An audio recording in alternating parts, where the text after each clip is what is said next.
In this video, I'll be talking about the mass spectrometer. You can pause the video and read from the page before I continue. Now, what is the mass spectrometer used for?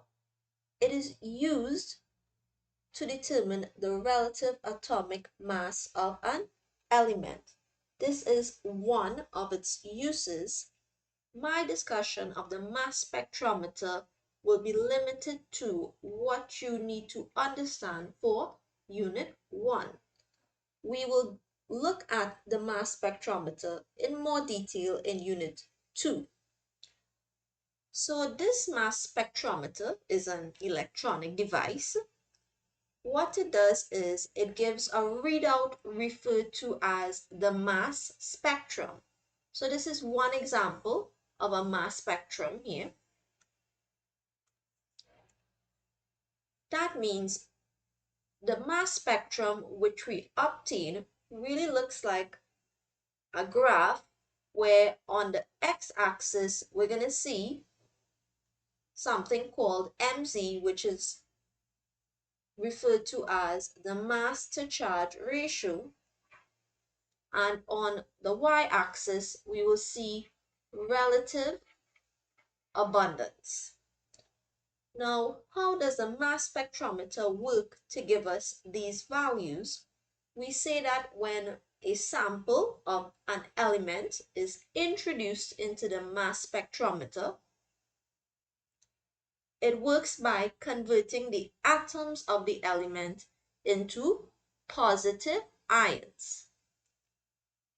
These positively charged ions are then separated in the mass spectrometer according to their mass.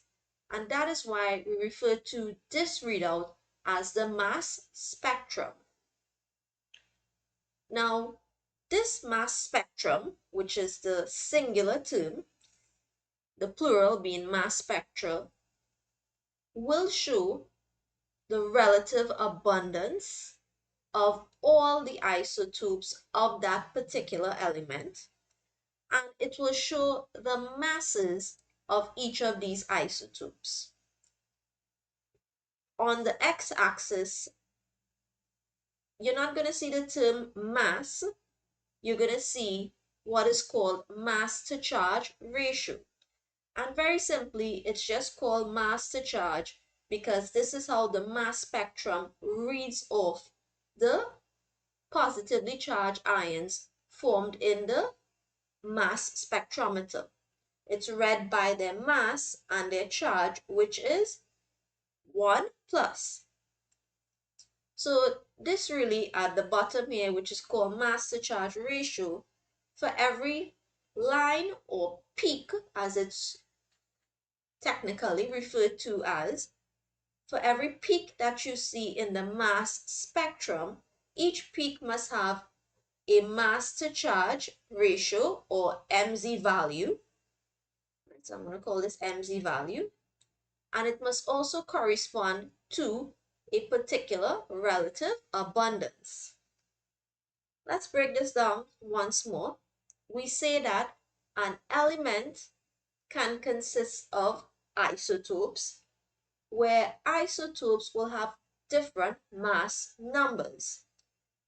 Because they have different mass numbers, if we actually measure the masses of these isotopes, which we call relative isotopic masses, this is what we see on a mass spectrum.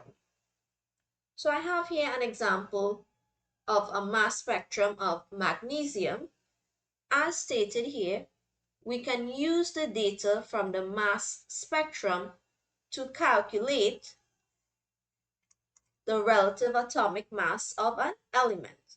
So if we want to calculate it for magnesium, which is our element here, we have to multiply the relative abundance and the mass to charge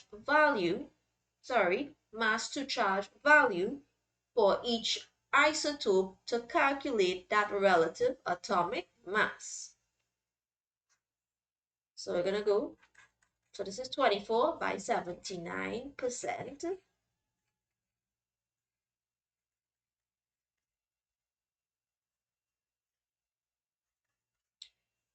So I multiplied it by the percentages I'm seeing, and I'm going to add up all of the percentages at the bottom.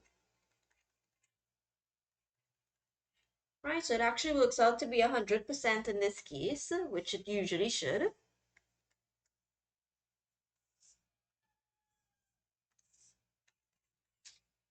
And from this, we are able to calculate the relative atomic mass. This gives us a value of 24.32. Remember that AR, because it is a relative value, will have no unit.